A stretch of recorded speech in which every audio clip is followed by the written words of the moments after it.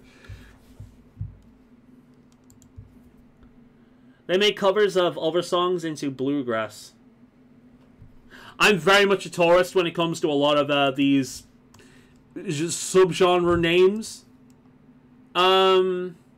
American roots music that developed in... Okay.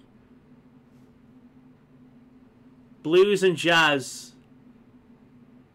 See, I like folk music.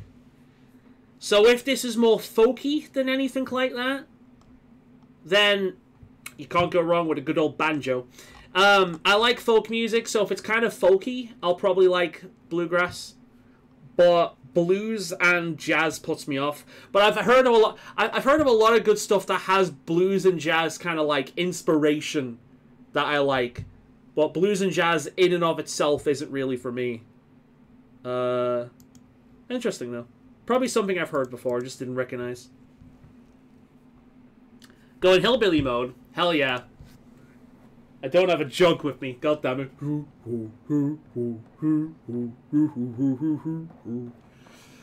Amos Moses was a Cajun who lived in his head with a swamp.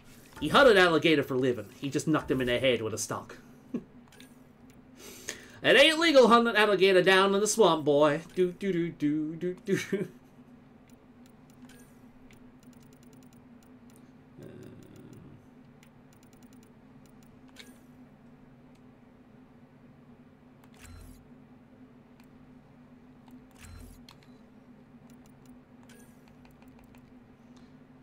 Shotgun damage.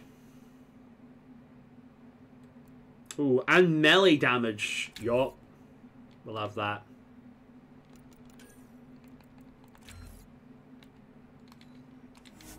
I do like me some country music.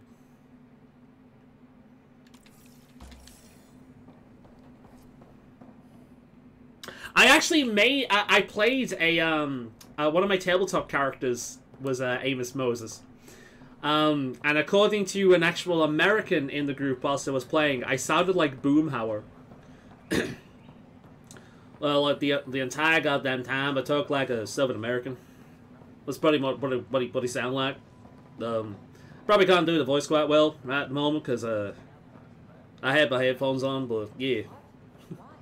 Amos Moses. He was a Cajun, Southern American werewolf man. Now, in that campaign, the first character I played was called Grimbald Frey. He was a member of the Mon Lunar Temple. He was a werewolf, but his order believed that they needed to practice a form of repression to hold back the beast. Because, hell, wouldn't want to turn into a mindless animal and go slaughtering a goddamn village now, would you? Well, as it happens with every goddamn idiot that follows that path, he ended up getting like a little bit of freedom, and Grimbald Frey became a bad guy of the campaign. I gave Grimbald over to the DM, and she turned him into a bad guy, because he was convinced by a rival group of werewolves, once he was captured, to join their side. Once a player character of mine then became a player character of the DM's, and I created Amos Moses, and Amos Moses couldn't give less of a shit. He would just turn into a werewolf, rip and tear whenever the fuck he wanted, and ate the corpse afterwards. He was a dirty, foul-mouthed son of a bitch, but you know what? You wanted him in a fight. Especially in, like, the savage land that we were walking around at that point, man. You didn't want some stuffy, repressed Christian type. You wanted yourself a goddamn man. I got a little bit into it over the, like, as it went on there, right? But, yeah, Amos Moses. I love that character, man.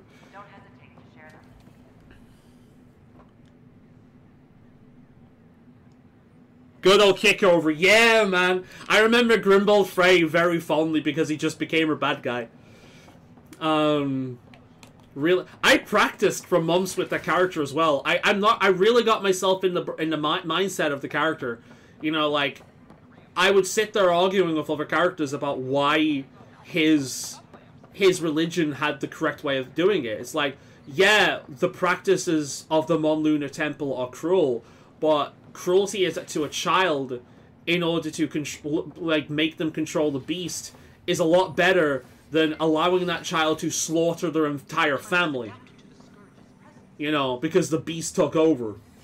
But it was good, man. It was a really good campaign. My DM, she tends to write her own campaigns, and she makes some damn good ones. We're currently playing a Starfinder. Yes, a Starfinder one. I'm playing a robot with a human brain in it called an X-Kranos. And this guy has spent like the past 50 years in like a VR simulation. So that VR program gets shut down, and he has to kind of, like, it gets attacked essentially, and he has to kind of escape. And he's pretty much just this awkward, like, social reject that has to learn how to communicate and do shit all over again. So I'm using a voice changer with him as well to add like a little bit of a robotic tint to my voice. So he kind of sounds a little bit like C-3PO. Like quite bumbling. Yeah, I'm quite a bumbling character. I do my best, but well, I'm not quite used to the big crowds and whatnot. But yeah, that's what I've been playing recently. I'm actually really enjoying Silk. He was a furry as well. And as the campaign goes on, you kind of learn about the degenerate shit that Silk used to do in this kind of simulation that was just normal. You know? But no, it's a really good... We've got some great people. One of the guys is playing a rat person that is an engineer. But he's like... He's involved in kind of like a communist... what you call it? Oh, shit. What's the name of it now? When a bunch of workers get a union. He's involved in like a communist union, and he's part of his character is actual paranoia, and he's just acquired a nuke. And in our last campaign, one of our players who was playing a Fed of the same race that works with us, like the rat government, he's legitimately discussing with an NPC who's also a Callistan, basically, going, I might have to shoot this guy in the head. He's getting crazier by the day, so like he may end up needing to reroll his character, but it's great. It's like Judith knows just how to add just that right amount of humor into the campaign, you know. I am just running my mouth and wandering around here, not knowing what the fuck I'm doing. We'll figure it out. I'm too busy yapping to actually focus on what I'm doing. And the new TTRPG thing in the house now, Daggerheart. Looks quite functional. That's part of the fun. Failure is all part. Yeah, man. It's why I do not tend to make min-max characters. I tend to make characters with heavy flaws, right? Like characters with really low wisdom, but like high intelligence and shit like that, or vice versa.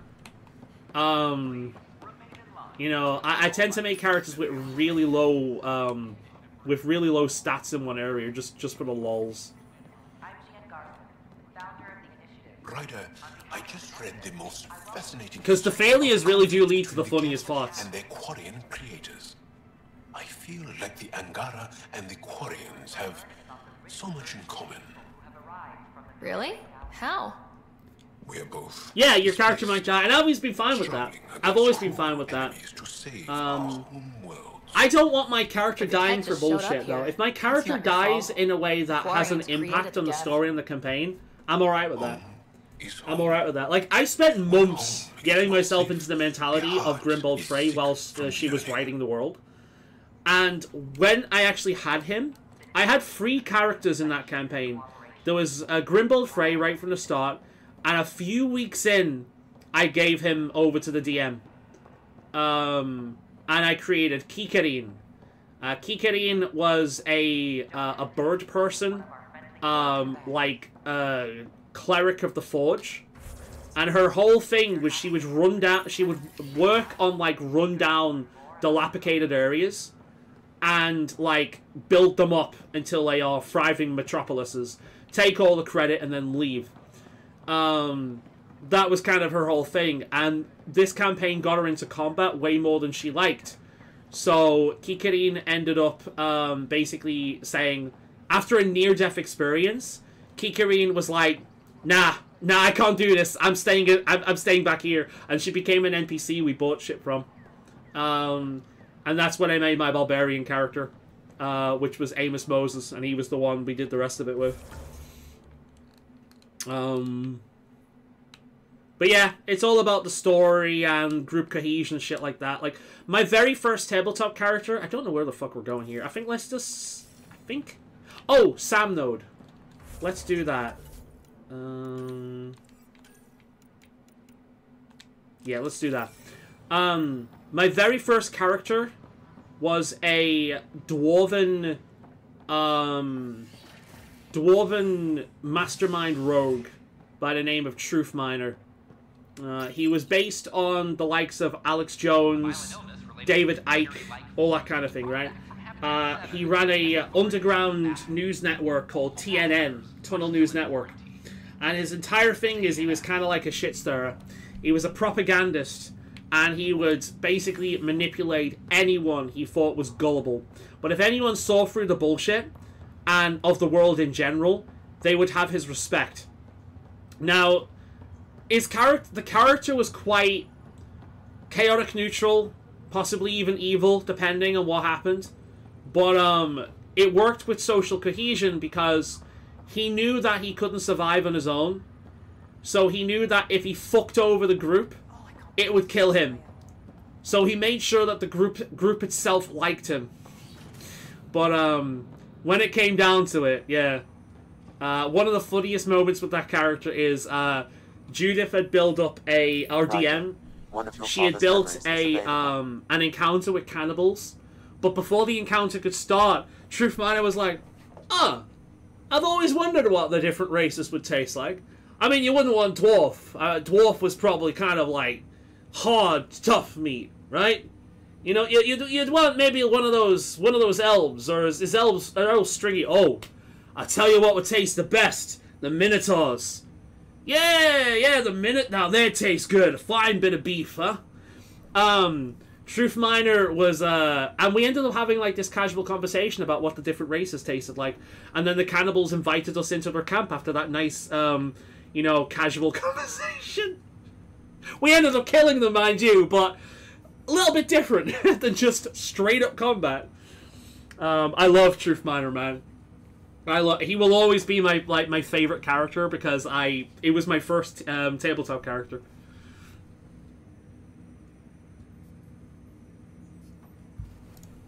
Alright, play the memory. Let's see it. This memory is of a family gathering on Earth. Finally, the Ryder clan in one room. It feels like it's been years since we were together. I forgot what my brother looked like! I'll take whatever. I missed you too. How are you feeling, Mom? No, we're not doing that. There's only one rule for this visit. No talking about me. I'm fine. And when I'm not, the pills help. Deal? Okay. Good. Let's talk about something else. Alec? Really? I like how we've got Makoto from Ghost in the Shell on the left, and Lilo Dallas Multipass from Fifth Element on the right. I heard the Alliance has a new makeover. Lilo Dallas Multipass. Yeah, word is they can airdrop this one from a ship. I know. They're saying we might get one on our next expedition. You still poking around the attic and traverse? It's amazing. We think we might have found a Prothean site. No artifacts yet, but we're still digging. I remember the day they found the first ruins on Mars.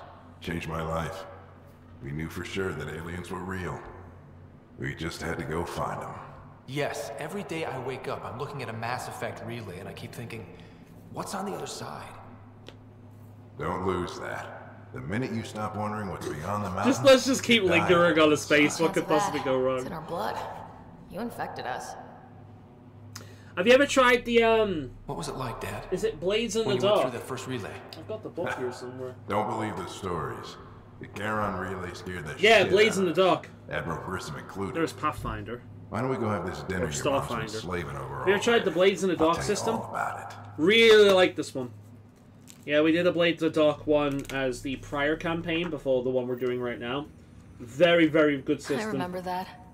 Mom complained the Ryder clan was never in the same room at the same time. The DM, she doesn't like wizards, because of all the bullshit like wizards are doing with Dungeons and Dragons and whatnot, like the AI art and fucking over independent people by trying to like place different copyright changes and so on and so forth. They basically made changes that would retroactively claim every single third-party work that Dungeons and made around Dungeons and Dragons, and that was a thing of beauty, by the way. Every Dungeons and Dragons content creator, regardless of their political allegiance, came together to go, "Fuck you, wizards." It was beautiful. But since then, we've been avoiding D&D and we've been like trying a bunch of different systems. Blades in the Dark, really good one. I highly recommend that one. It's very good. This actually might be a system I use when I'm trying to get my own like in-person friend group into proper tabletop. Because at the moment we're largely playing like fun, kind of like casual games like Munchkin and so on and so forth. But if I can get them into like proper tabletop and they realize how fun that shit is, you know, that would be great. Especially Grey Wolf in the chat. Like, the man's a madman. He's nuts. And I can imagine the kind of kooky characters he would come up with.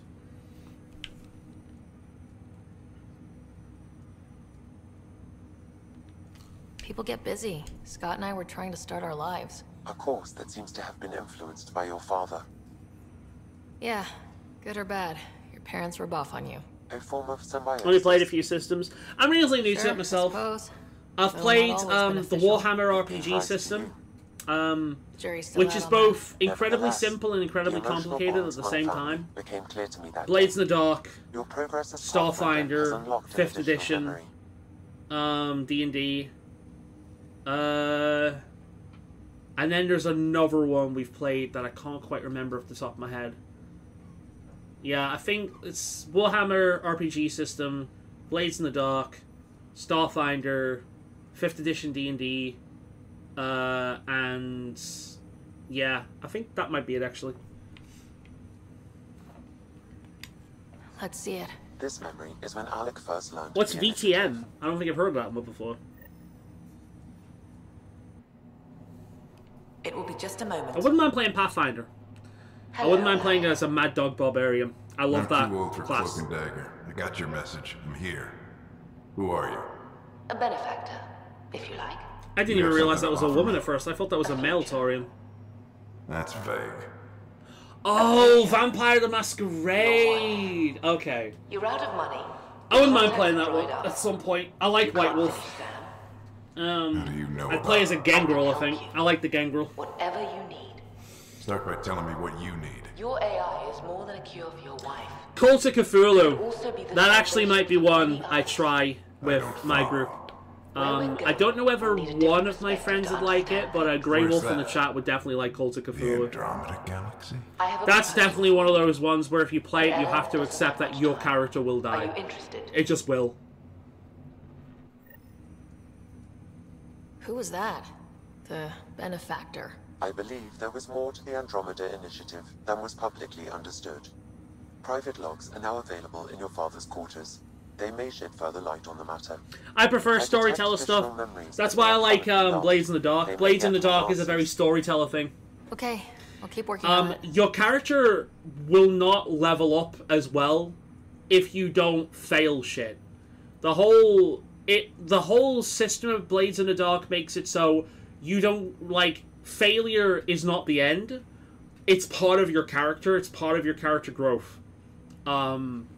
So it's a good system. It is a really good system. I like Blades in the Dark a lot. It's very... even a lot of the rules basically boil down to, there's no hardline rules. Argue it with your DM. Argue it with your game master. Right? And whatever you can... If you can provide a good enough argument, then there we go. It's all about justification for things and like thinking outside of the box and so on and so forth. It's very, very good. If you like your storyteller tabletop stuff, like Blades in the Dark is very good. I've never played Cult of Cthulhu, but that is one I think I'd like. It's one I think Grey Wolf in chat would like as well. What are your capabilities? Each arc houses a SAM, Simulated Adaptive Matrix. Each is an artificial intelligence designed by Alec Ryder to support Pathfinder. Yeah, I'm aware of Vampire the Masquerade. I just didn't recognize the abbreviation of it. In the Milky Way. I like White Wolf. I like White Wolf. Exceptions were made. I'd love to play Werewolf the Apocalypse as well. There's a ghost one as well, isn't it? There's Witches the Coven, which is one I'd also like to play as well, and then I'm pretty sure there's a Poltergeist one. But I'd love to play less so Vampire because I'm not really a bitey kind of guy. I'd prefer Werewolves. Werewolf the Apocalypse, I'd be all over. Witch the Coven, I'd be all over. But Vampire is pretty much the one that they put most of the focus into these days. It's like the most well-known one. But I definitely play as a Gangrel. I like the Gangrel. I would love to play Call of Cthulhu. Might look into getting that at some point then. I've never played it myself, so it's definitely one we could learn. Let's get an early birthday gift to my mom. Have I missed much? You've missed seeing our bro again.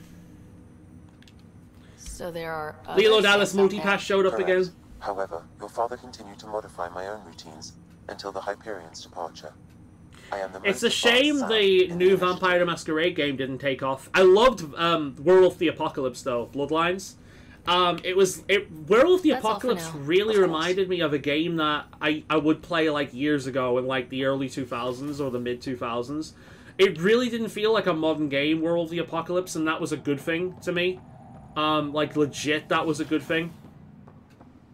It was very old-fashioned arcadey. I loved it. Your father's personal logs.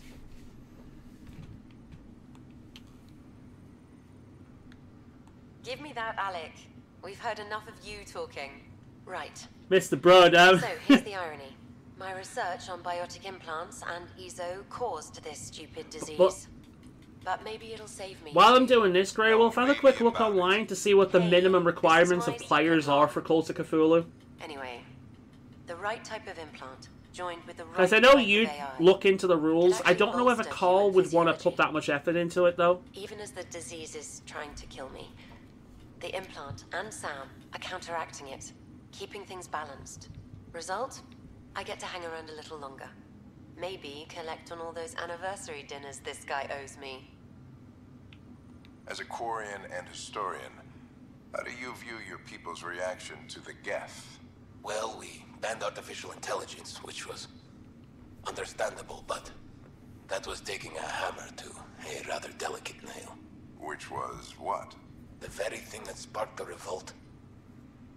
The first Geth who asked us, Creator, does this unit have a soul? But how could it have a soul? Geth had no meaningful perceptions of the world or diversity of experiences we take for granted. Worse, the Geth saw us as the Creator. The revolt was inevitable. We were their superiors. It's the same thing for any, like, tabletop RPG. There's always a bit of a learning curve. I just hope it's not heavily rules-heavy. Like 4th edition D&D or something like that. We can always homebrew shit. When the tech involves artificial intelligence, the Council will have specters all over my ass if they catch wind of this. Translation, I'll get you the code you want, but the price just doubled. If you try to renege, I've got people with guns. Alright, overlogs. I like how it keeps swapping between controller and mouse. I had a strange meeting yesterday. I thought it would be with Jen Garson, who founded the initiative. I love the concept, yeah. It wasn't. Just trying desperately to avoid going insane. It is one of those games where, from what I've heard of it, you will lose your character. You will lose multiple characters. I mean a lot of money. But, yeah. But everything about this project is. Interesting. I wonder if Director Tan knows anything about this. Worth talking to him. Nom nom nom. That is a reference I am not picking up, unfortunately. I accepted the initiative's offer. They're calling me a Pathfinder. Cthulhu. There's no other option left. Sam will never happen without their help. I can happily buy it at some point, yeah. There'll be a starter pack. I am a pariah. There's something strange going on with this benefactor. But Ellen's getting worse. I can't fail her. Orbital logs. Encrypted That log log 4. is not currently accessible. Unlocking my memory array may enable it. Alright. Well, we're up to date with the bullshit.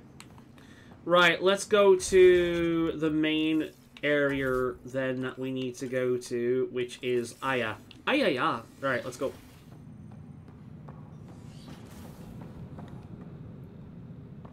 Gamification, encrypted data, of course. We need to find the right glowy thing in the area in the open world somewhere. Pathfinder, I hear the Angaran planet Aya is a paradise. We finally found a lush world. When do we start moving in? These things take time. There's not much room on Aya. We're still proving ourselves to them. But we need to find lush planets of our own. For all of us. True. But hey, at least now we know one exists, right? I know you'll do it. Keep up the good work, Pathfinder.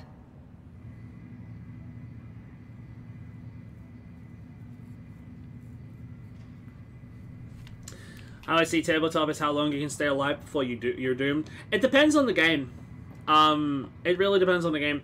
I like story-focused ones that it's all about building a story with memorable moments between characters. Because very rarely in tabletop do I remember the big epic battles. What I remember is the character events. We were playing the first campaign we were playing. There was riots going out on the surface, and we were in the underground kind of like sewer area, helping out the kobolds.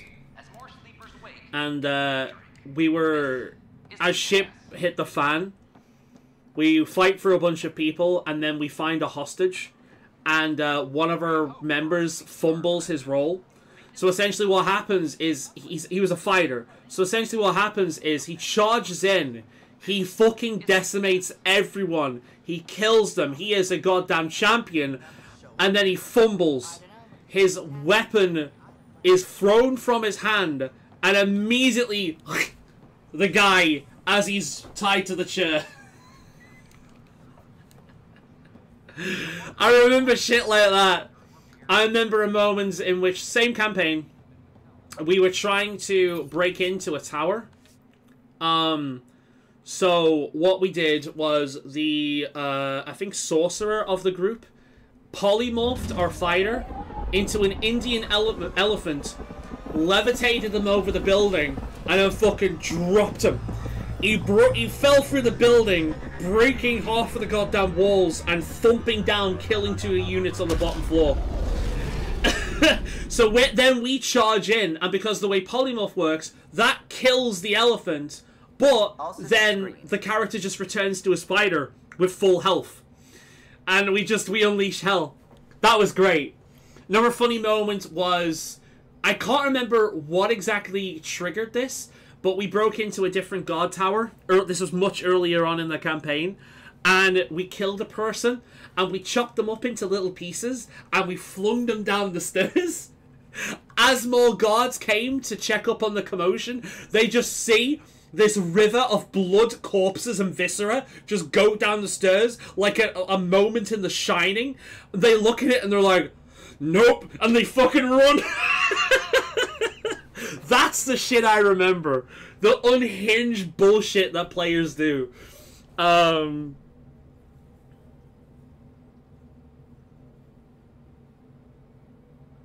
Good thing there is in my gaming laptop, I can actually run this game, which is surprising for a year. That is actually crazy. Nice.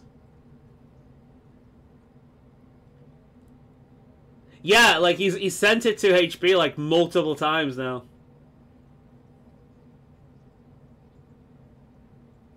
I used to play. There was a period in which I couldn't actually afford a PC. So you have AVP outstanding, Pathfinder. I played my PC games on the laptop for a few years. I actually got quite good at using the trackpad as a controller. I could play like shooters on the trackpad. I got quite good at doing it.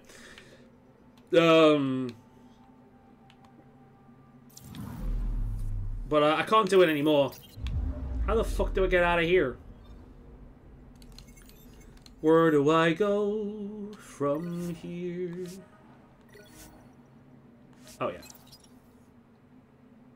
But yeah, I've had so many issues. I've told Grey Wolf this before. Like, I've had so many issues with gaming laptops over the years, like stuff burning out and whatnot, and just randomly breaking. And the problem is with them is they heat up like crazy, and they're very limited.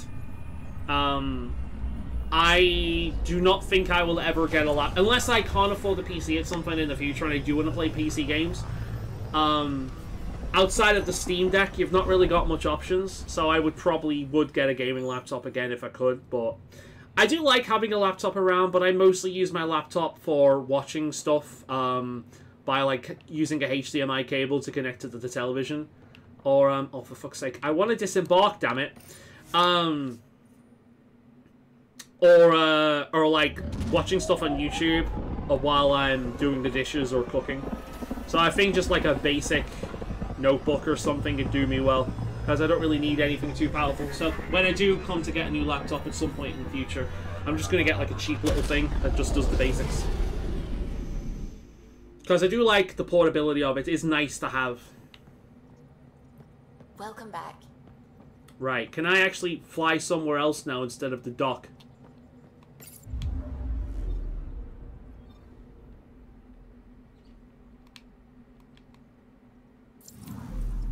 Oh my god. What I'm assuming I'm being retarded here. How do I get out of this system view? Right, that's what I'm doing wrong. I am in fact just being retarded. Okay, let's go here. Oh yeah.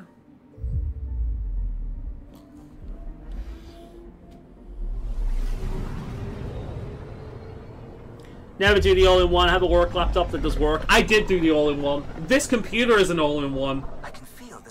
It's a gaming system, a streaming system, an editing system. Like, I do my photography on this shit. I do my video editing on this shit. You know, I game on it. And the first game that's given me problems in years is Tainted Grail. The game is very graphically impressive, and it's the first game I've not been able to run smooth on max since I got it. I want to say I got this computer around 21, 22, something like that. So, the most expensive computer I've ever had. And it was worth it. Let's see.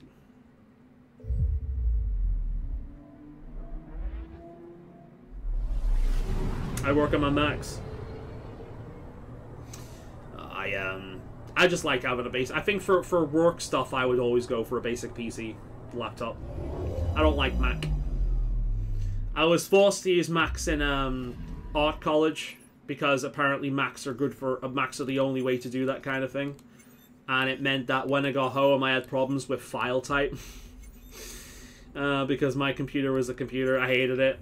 The only computers they had were like Windows fucking 2000 or something. I'm not really a fan of Macs.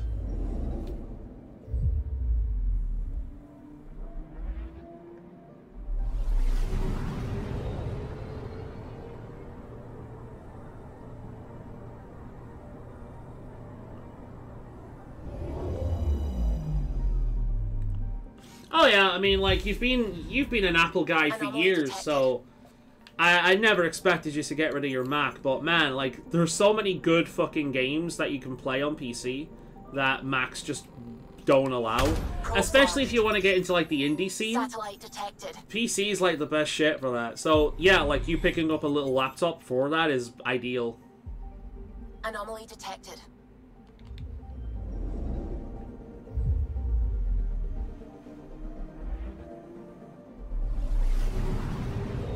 Ah, it sucks, man. The operating system's going to change in October, and I really don't want to change from the one I'm using, so I might have issues with this around October. But we'll see. I have to just make sure I back up everything before then. Which I can do. I've got like a, what was it, like a 10 terabyte hard drive. I'll be fine. Do you know what playing this segment of the game really makes me want? I want a new Spore game. Spore, man, I love Spore. It was nothing compared to what we were promised. The game Spore promised to be was nothing compared to what we got. But I fucking love Spore. I want a new Spore. That's a game I'm streaming at one point. Absolutely. I fucking love Spore. The only problem with that is I've never finished the space stage because the space stage is so fucking boring.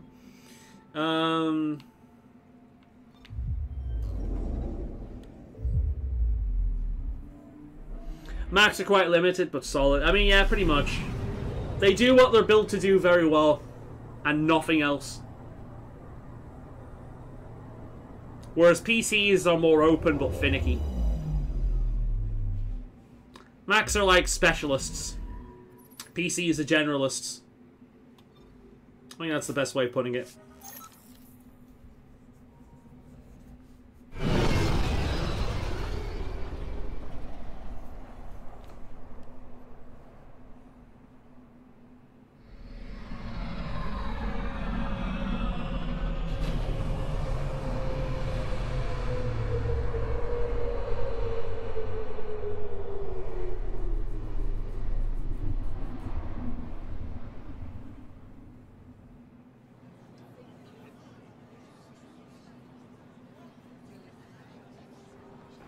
Okay, we got some more plot development. Yes, yes, we've done great things. Look at us, we're brilliant. Stars and skies light our way. She lives to see another day. Light our way. She lives to see another day. She knows how to play a crowd. She's the most shy. Welcome home. I never thought I'd see it again. Without the Resistance and the Pathfinder, I wouldn't be here. I did the hard part. It was a group effort. We made a good team. We freed more than just the Moshai. And the Pathfinder killed a Ket leader. We have a lot to celebrate. I promised to lead the Pathfinder to Aya's vault. You're still recovering. Take your time. I'm not going anywhere. Not without our help. I'll prepare the vault for your arrival. A shuttle will bring you to me when it's ready. Thank you, Moshai. We've been alone against the Ket for too long. You've proven it doesn't have to be that way. It's time we discussed an alliance between our people.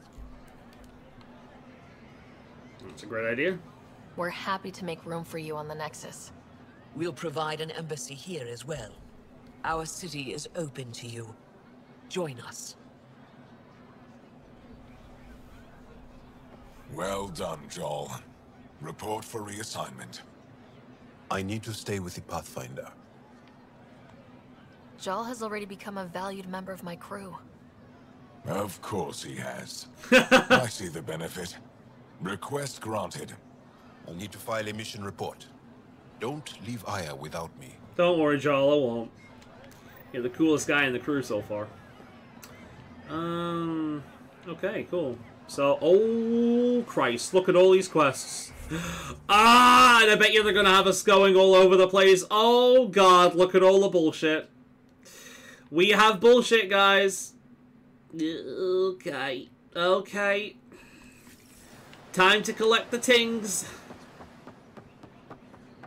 Hey, would you go over to here, this planet, and kill a bunch of things for me? Hey, would you go over to this planet and click on a thing for me? Hey, would you go over here and scan a few of these things? You came back. I have bad news. Ah, yeah. Your supplier, Keldo. The Ket got him. Thank you for confirming. Is it bad that I had 14 green teas today? You have his supplies? Like, I'm fat. I am not going to shit on you for a lack of self-control. But Jesus fucking Christ, dude.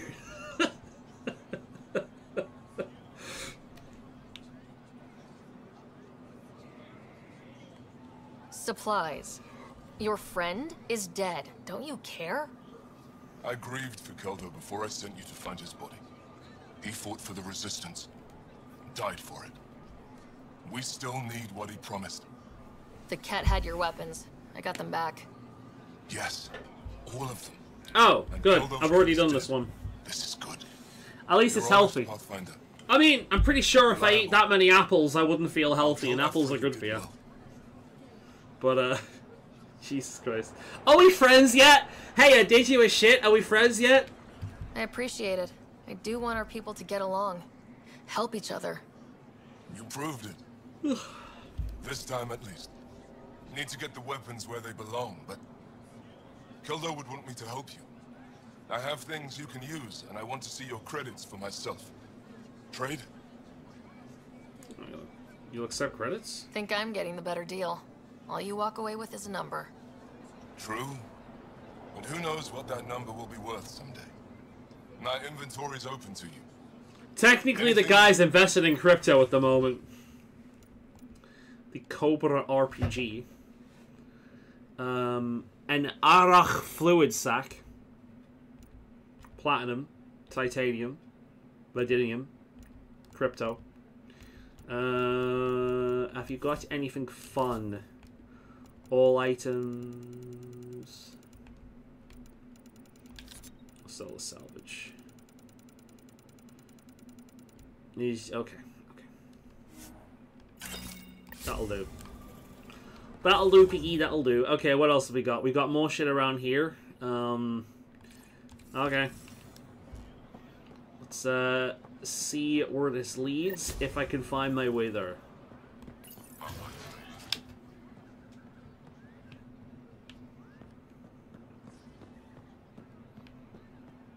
That's pretty neat. Angaran history, I suppose. Right, there's going to be a path up here. Ooh.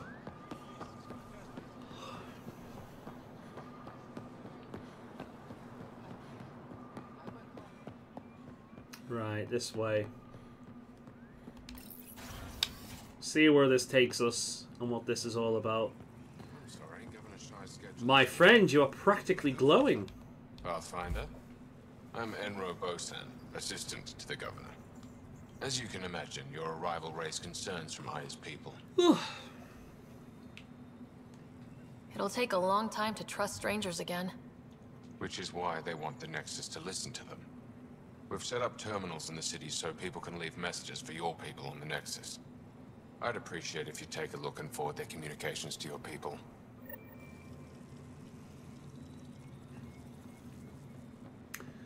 I had a tooth out last year. I think it was last year. It might have been the year before. Big ass tooth. I actually still have it. I'm not going to shout it to you, but I do actually have it here. It was malformed. One side of the parts that go into your gums was overgrown. It was causing problems. And it appears that tooth is growing back. I can feel a new one coming in just in the gum. Exactly where they cut it out. There's a brand new one coming. Very peculiar. Gonna see what you're selling? Our laws need revising now that you're here. To be honest, for me, no.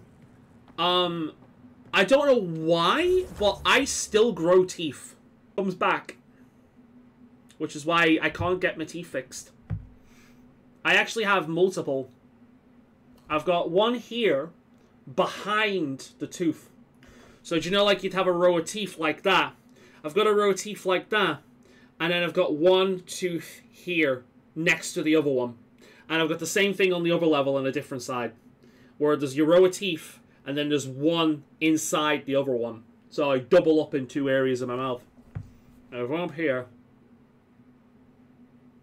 The other one's down here. Apparently, my jaw is very narrow compared to what the average jaw is. I have an abnormally narrow jaw.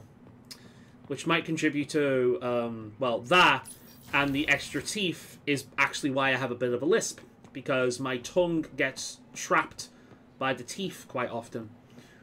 So every now and again you'll hear me with a bit of a lisp, and it's because of that. My tongue can't move naturally. But if I ever get it sorted, there's a decent chance that those teeth would just grow back. I never thought I'd see the motion. Which is weird for my age. I'm in my 30s at this point, and I'm still growing teeth. I am Arbiter Renard. Human bodies are weird like that, yeah. Contact between merchants and customers, resolving any disputes. As the first outsider to enter the city, I need to do a checkup on my teeth to see if they're all good. Pain in the ass in the UK at the moment. Admittedly, though, the last time I've had emergencies with my mouth and my teeth, I've been able to get emergency appointments pretty quickly. But, yeah. It's coming up new, you see, because I keep touching it with my tongue because it feels weird. It's like the area they cut open is opened up again and the new tooth is coming through it. But at least this one's healthy. Hopefully this one grows better. And it doesn't, like, bulk up in one area.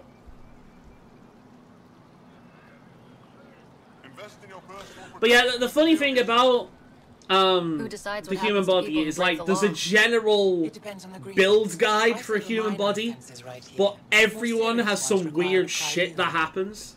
Everyone has something weird about their body. For me, it's my teeth. My jaw is abnormally thin. Or abnormally narrow. Where I'm from, but the biggest trade lie is I do think that everyone has at least here? one weird aspect of their body that's unusual. What is unfair changes based on perspective. I don't want to cause any trouble. How do I learn your laws? I'll transmit a full readout. You're gonna have to make more comments, Grey Wolf. You're no longer #1. You're #2 now. I don't know why YouTube has done this. It didn't do this last week. It's a new thing. Understood. It's just gonna, like, in bigger chats, all that will result in is people spamming constantly, so they get #1. Walk freely among us. Your understanding is critical. It would be unfortunate if you accidentally violated our laws. YouTube is weird, true and real, yeah. At least I don't have that stupid fucking heart in the corner again. Right. Oh, hey, Vetra. Doing okay? When trouble comes calling, will you be ready? Is YouTube trying to be Twitch? Well, it was trying to be fucking TikTok with that stupid heart emoji thing in the corner. So, probably. I mean, maybe YouTube is realizing that everyone hates Twitch at the moment, so it's trying to be the new Twitch.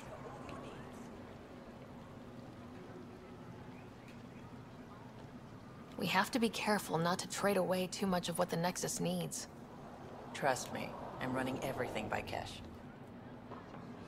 Those stupid emotes, yeah. I disabled them, and then after a while they appeared back on my account. So I have to disable them again.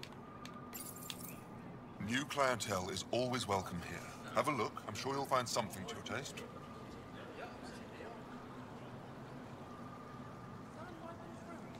Can't hurt to be prepared. Maybe you've got something I'm looking for. If I don't today, I will tomorrow. Angaran armor, we don't need that. Because it's mainly for tech stuff. Okay. I'm not selling to aliens.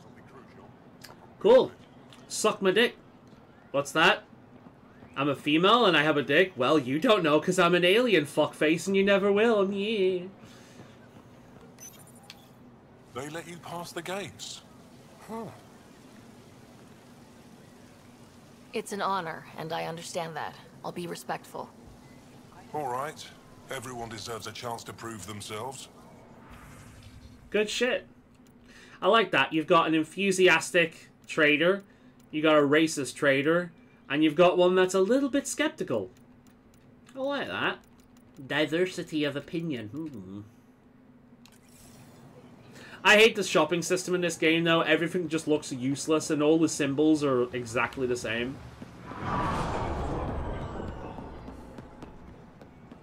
It's a very pretty world, but, yeah.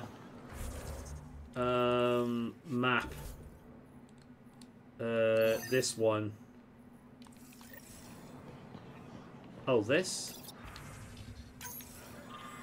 Oh my god. Okay, so that's what it wanted me to click on. It still wants me to click on it? And then up here, maybe? Right.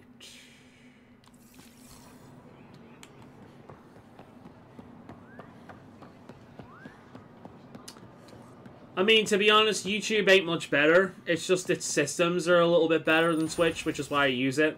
I don't like Twitch. I've never been really big into streams either. I prefer, if I do watch streams, I want to watch a smaller streamer because then I can actually interact with them. I don't want to be just one of a million flies in the chat section, saying the same bullshit over and over again and the same memes. It's like, I like Tectone, but if you watch his chat, it's literally just bold, bold, bold, bold, bold. That's kind of it.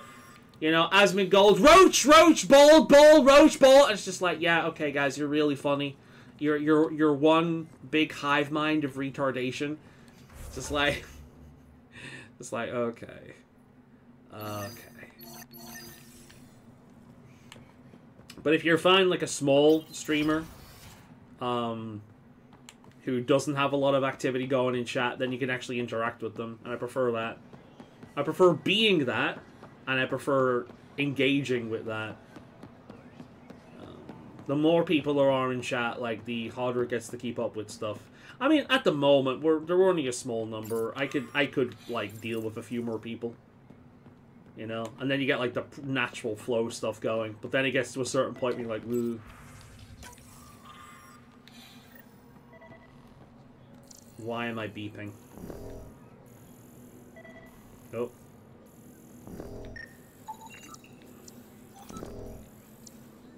And go and mule. Did I do the thing? I did the thing. Right, let's go over to here then. Around 15 gets busy. Yeah, I mean, I'd say about 15 would be a nice, comfortable number. I mean, it depends on the personalities of the people, you know, chatting. You know. I'm mostly a lurker. I'll say something every now and again. I watch Harmful Opinions quite a bit. I've engaged in his chat quite a lot.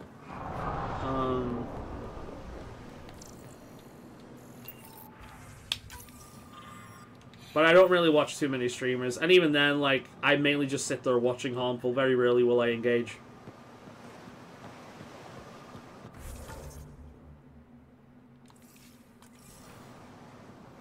Around 400, it's better have a whole damn mod team ready. I mean, at that point, it's just like, I think at that point it would lose the magic.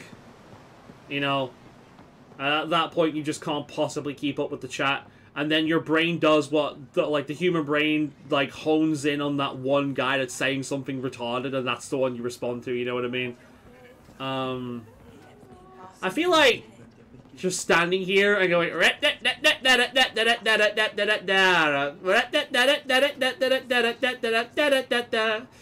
I mean? It's got that vibe, doesn't it? I also like how the graphics for the water look really weird at a distance.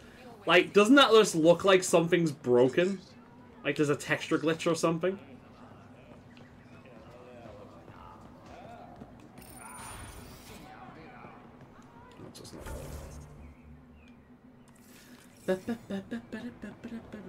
I'm only interested in this channel nowadays. I very rarely chat in other streams. I mean, yeah, but that's because we're real life friends.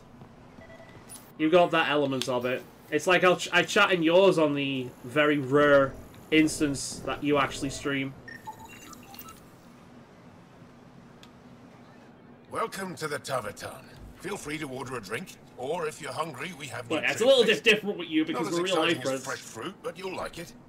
But honestly, that's why I like doing these streams, because it's mostly just you and me, and then we have a few other people, you know, like Felix coming in, and we're having like a nice little chinwag chat, whole thing. It's fun. What's in that stuff? In short, I like it to be casual, you know. All the food we grow goes straight into processing. If chat's engaged, and then we'll have like a nice flow of conversation going on. So when the game is being boring as shit, like this game tends to be, if we used your system, we'd never have a food shortage. That's If you it. want, I can send a few samples to your ship. Like this time tends to be that we've always got something to at least gab about. Consider it done. What does Taviton mean? My translator won't pick it up. True, but it's good for the stream. You do in fact drive me mad most of the time, but it's good for the If stream. it's a location like this, it's more a place you could bring someone home to. What if you need to meet your Taviton at the Taviton? It's not so hard to understand. I'm sure your language has its quirks. Don't get me started. True and real. I'd like a drink. I'd always be a bit dubious about ordering alien drinks. Like, imagine if it's something that was poison your body. She doesn't look too pleased with that. That's all for now. We'll come back anytime. Shepard would neck that thing down like you wouldn't believe. Oh, hey, Liam. Good to be back here. Ready to hit those scans? What am I looking for? Moran called out supplies that may have useful properties for our tech. Just need to get Sam's eye on them. Take a stroll. Enjoy the market. Nav sent. What about you, Drac? Let me tell you about helping the Moshai opened a lot of doors around here. Most Angara still keep their distance, though. Imagine seeing a Krogan for the first time? Maybe if I smile more, show my teeth. Something tells me that won't help. I like Drac. But of course he's a Krogan. Everyone always likes the Krogan.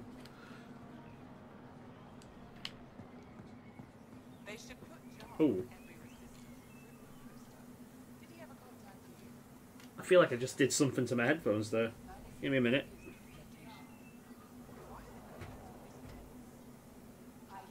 There we are. It's a bit better. Yeah, you better run. This is my path now. I found it. Glad you're back. Where the fuck am I going now? This. Okay. So, see, this is what I'm talking about. This square is a point of interest. This very similar looking octagon, maybe, is a quest. Which one's which?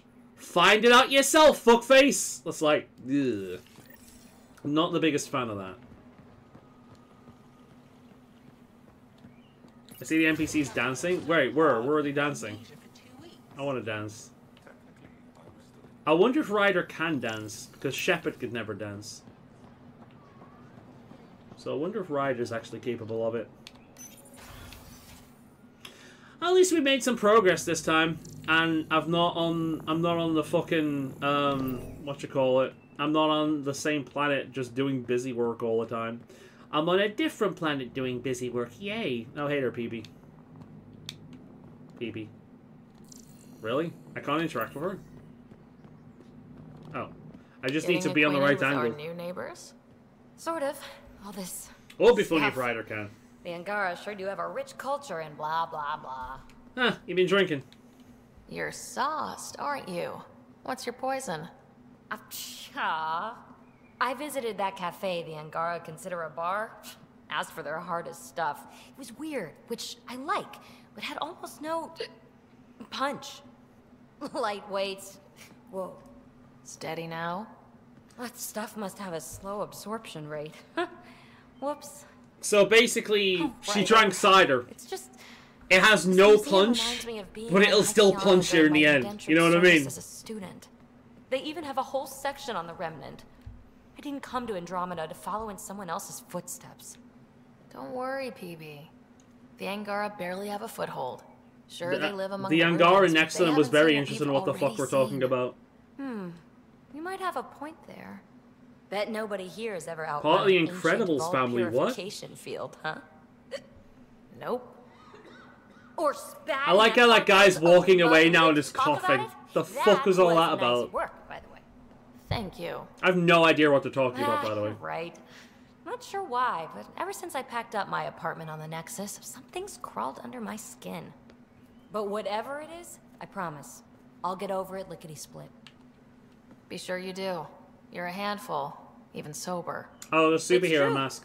By design. Just looks like an alien People raccoon. less likely to try to handle me. Think I'll stay in your operation a little while longer. Oh, would you look at that? PB's, we're growing on PB. Aren't we special?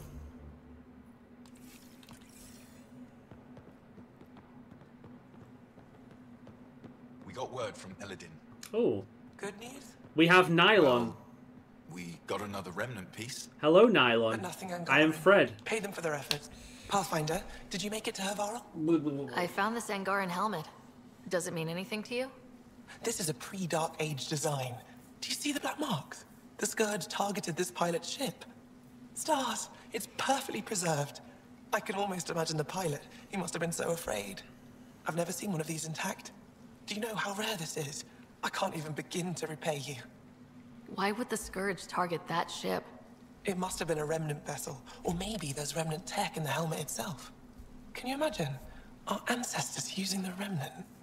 You know, Pathfinder... I could imagine, actually, yeah. If it wasn't for you, we wouldn't even know that helmet existed. What if that's not all we're missing? There could be a wealth of... Oh, here we go. We have a quest to collect shit for a I'm museum. requesting your help again. Been there, done that. Just tell me what I need to do. I've led diggers Go over to every this Angaran planet and click on this There thing. are places I've missed. Areas only a Pathfinder could go. Yeah, here we go. There could be relics sitting untouched for centuries because no one could reach them. What I ask is this. If you ever find yourself in an area like that, you keep an eye out for artifacts. That's it? That's it. Keep me in mind as you explore, and bring me anything of interest. Which worlds? Here's a list of all the worlds you've recently visited. It'd help if I knew where to look. Any planet could contain something of potential value. My people traveled far. I know that doesn't answer your question, but just keep your eyes open for me. Why not come with me? You're the expert. Can't you just come with me? She's I'd like sending you to Sudoku Island. anything, I will kill but myself. I'm needed here. My predecessor trusted me to stay and carry on his work, to find answers. No matter how much I miss the adventure, I have a responsibility here. A few hidden relics coming up. I don't know what I'd do without you. I'll be here if you find anything. Good luck. Any insight you can give me on the remnant tech? We don't know much. To our understanding, it's always been here. Stars. I would love to be the one to solve that mystery. This is quite a place. It feels like home to me. Sometimes I think I should move in here. I've always liked But it's got museums. a long way to go. I always Someday have a we'll good fill it time with in a relics of the museum. past, each one telling a story. And my people will come here to learn. And to remember. What the fuck was You'll that get glitch there. there?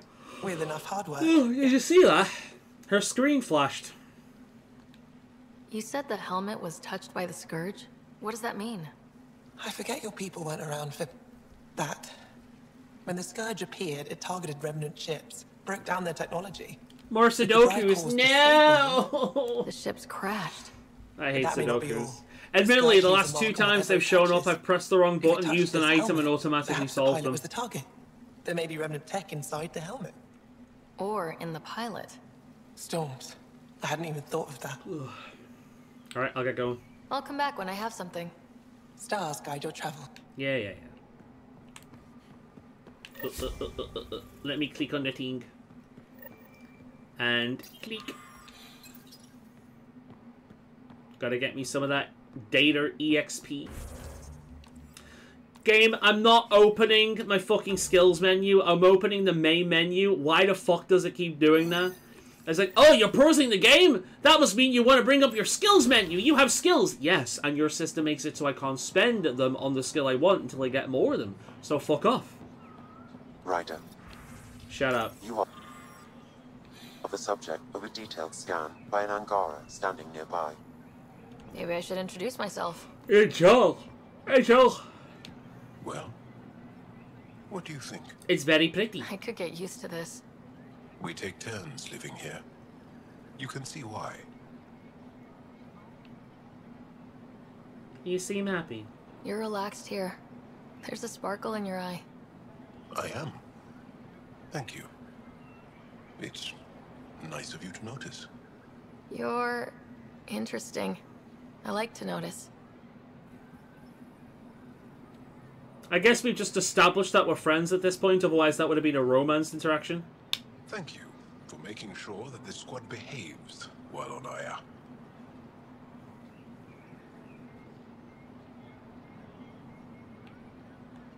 I don't tell them what to do on their own time. That's not how Paran sees it. I predict jail in your future. Haha! Especially with PB knocking around. To be honest, I think PB is going to be the biggest nuisance, even more so than goddamn Drac. And you'd expect that from a Krogan, but yeah. I'm working. You scanned me pretty hard. That wasn't your way of saying, welcome, stranger?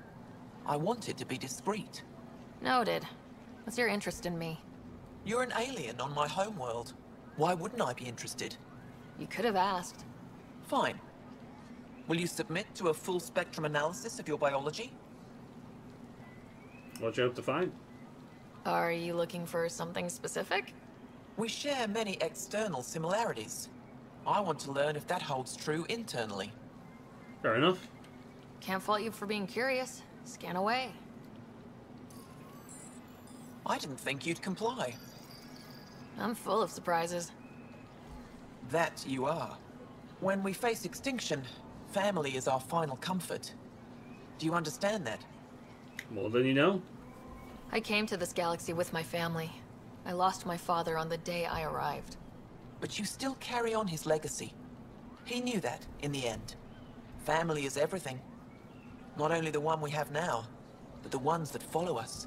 What will your family look like in 5 generations? 10? How many of you will there be? You're worried there'll be more of us than you. I have 23 grandchildren. I want to know what their grandchildren will inherit. Goodbye, Pathfinder. I mean, to be perfectly fair, that is a reasonable concern. That is a reasonable... Like, let's not pull hairs here. The Angaran are going to face problems with the humans in the future. Once these races settle, the fucking Krogan, the Taurian, the Solarian, the Asari, once these races settle, they're going to bring with them problems. It's just fact. And the Angaran are going to have to deal with the problems. Because, well, they live here, right? It's just... Why the fuck does this guy have a happy face on his back? Happy, happy, happy. Happy, happy, happy, happy, happy. Can I not talk to you and ask you why you've got a happy face on your back, sir? Happy, happy, happy.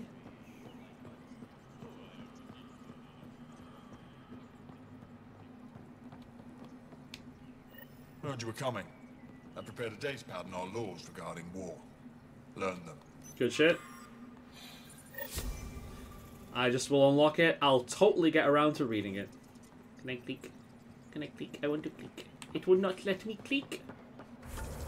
Can I do this? Or am I not allowed in here? Open sesame.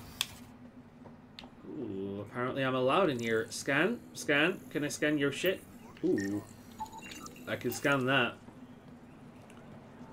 That's interesting. Remember who you are. Hello. You don't have a happy face around your back. He is a Sudoku fan. Why is he a Sudoku fan for a happy face? I was out of food in 2 days. I'd ammo in 3. I have to fall back. Sounds like you've got trouble. Too many kit, not enough resistance. I have a team that's been in the Oh, the hazard planet for a while? Sure, they might send us back there. They won't come in. Say they're close to taking down a kit outpost, but I don't know.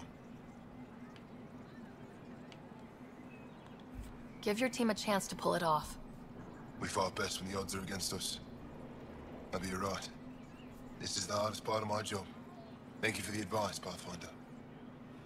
I didn't know the Angarans could be British. I expect you to take good care of Jarl out there. I will. I'm sure he'll return the favor. Don't worry about him. You saved the Moshai. That earned his loyalty. Still wrapping my head around what you found at the Ket facility. That exultation. It must be hard for you, realizing what the Ket soldiers are. I mean, it's only a matter of time before they start doing it to the other races, surely. It's war. What do you need? I need you. What's your story, Ephra? You're not getting my personnel file. I'd just like to know who I'm working with. You want to know what it's like being me? I wake up every morning to fight a war. I send people to kill and die.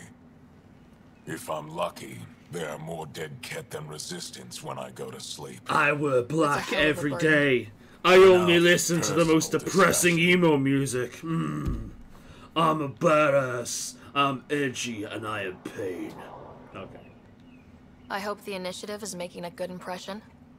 The initiative. Sounds so unthreatening. Like a city planner meeting. That's kind of what it's meant to be. City planners don't walk around in battle armor with rifles on their shoulder. Depends on the city. My point is, we traveled through dark space to build something here. That's what invaders always say. At first. He's got a point. We're not invaders. Of course. I mean, you kind of are. You show up in the middle of you show up out of nowhere and start claiming land. You're invaders. That's what we are. I'm sorry, like... What do you think of your governor? She governs Aya, not the Resistance. Aya? Way to avoid the question. Is there history between you? I can always count on Paran to offer a spirited argument. You respect her. She holds her own. Not many do. Resistance. There's no official Angaran military, just the Resistance? Lost our fleets and Viva armies la decades ago. Resistance. Ket mostly. The rest fell to internal strife. We kept fighting, but our civilians were disorganized, poorly supplied, leaderless. Decades of aimless defiance got us nowhere. I had to make the Resistance real. I've just seen something and I can't unsee it. You know the look at this that he's wearing right here. See that texture? It looks like he's wearing like a shower mat. Look at that bumpy texture. He's wearing a green shower mat. It even looks plasticky. It's like he's picked up a shower mat and he's just wrapped it around his fucking neck.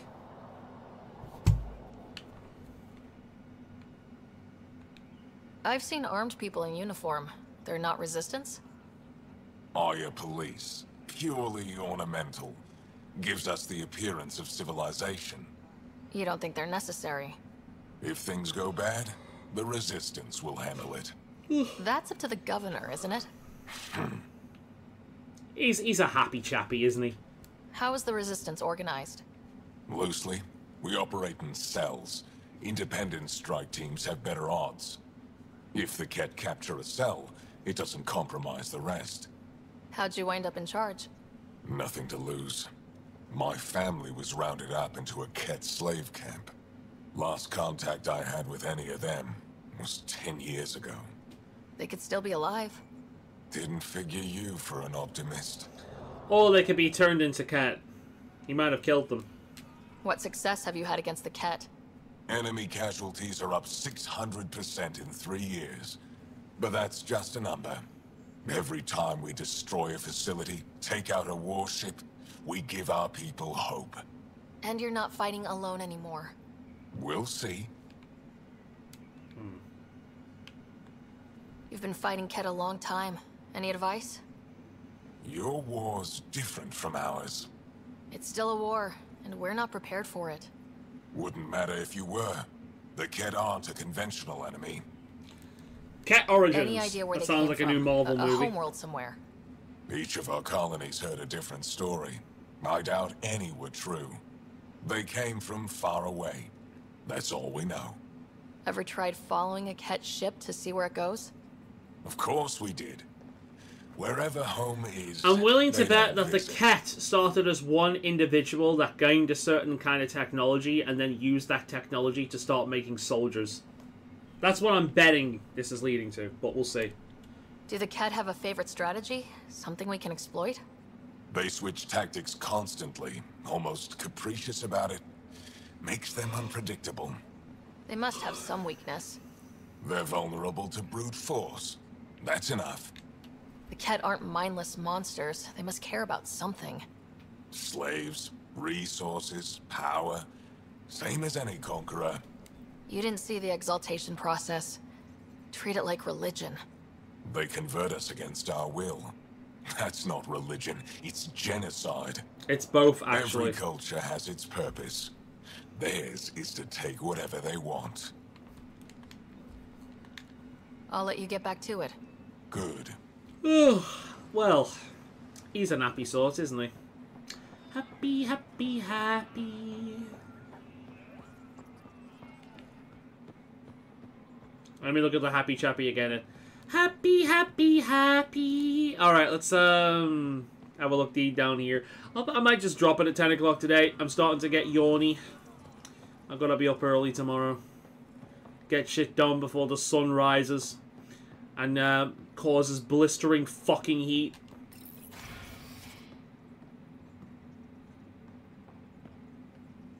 Almost 11 p.m.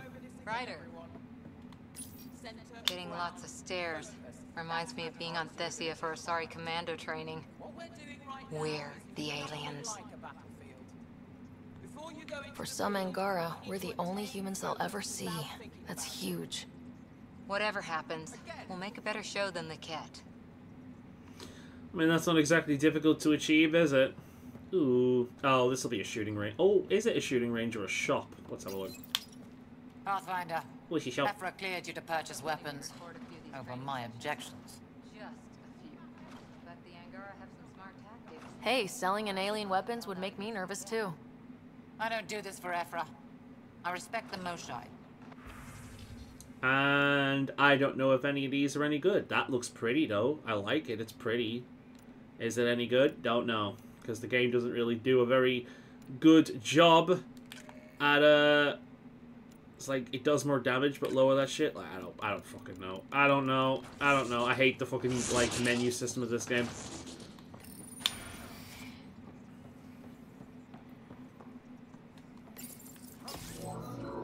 Sam, is this thing safe? Yes. The slight ringing in your ears, there's nothing to worry about. Very reassuring. What about you? Oh, plants. I assume you're the human everyone's buzzing about. If you're looking for treatment, I'm afraid I don't know enough about human physiology to be much help. Unless you can make use of the ion beds. The fuck's an ion bed? Is there something special about the beds here? They're filled with a negatively charged ion gel. The gel works with our natural electricity to speed recovery. Think it'd work on other species? Without bioelectricity, it would be of small benefit, but it might reduce pain. Bioelectricity? So you guys are electrically charged? Our bodies produce a store of electricity that we can dispel in a We have some of that. We use it for short-range communication. We do have some of that to a certain even degree, combat. but not to a large I degree. admit, I was surprised to learn your kind doesn't have that ability. Some of us are biotic. It's similar, kinda. I would be interested to study biotics. If Jal takes a hit on my watch, my doctor needs to know how to treat him. Can you point me to resources she can use to learn your methods? So you're considering all possibilities. Jal is in good hands. I have medical journals on treating Angaran injuries and preventing complications. You're welcome to upload them to your ship's doctor for study. Good shit, thank you. I'll get moving. Ishari. Now, you see, in a good RPG, that would have actually had some kind of effect. Rather than just being flavor text and unlocking a journal.